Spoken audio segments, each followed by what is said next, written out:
Аллах – арабское слово, якое означає «одиного Бога», Творцу свету і Пана судного дня.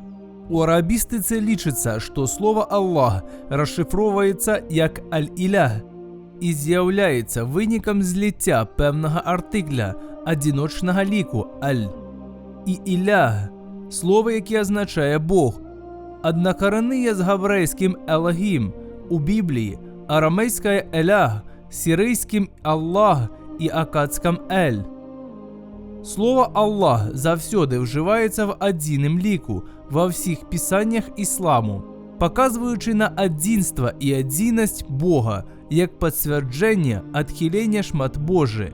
Араби і арабомовні, які визнають інші абрагамічні релігії, юдаїзм і християнство, використовують гете слово в молитвах і набоженствах для звороту до Бога. У арабському перекладі Біблії слово «Бог» так само перекладено як «Аллах», унікальність ім'я Аллах.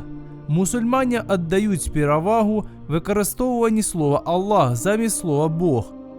Аллах – это арабское слово, бездокорное и уникальное, якое нельзя змінити у одрозненні від слова «Бог» у інших мовах. І Аллах одиний, і не існує множного ліку слови Аллаха, у одрозненні від слова «Бог», якое перетворається в множне «боги», коли додать до його кончаток. Аллах не може бути ні батьком, ні маті у одрозненні від слова «Бог», яке може використовуватися як Бог батька і маті Божия. Аллах – гэта унікальне слово, якое не викликає в уявленні ніяких розумових образів і не може бути змінено. Тому мусульмані віддають перевагу називанні Бога Аллах, але часом, розмовляючи з немусульманами, ми можемо використовувати слово Бог, хоч воно і з'являється неподиходним. Аллах – гэта Бог Ісуса. Ісус сказав по-арамейську і називав Бога Ела. Арамейська – гэта старожитна біблійська мова.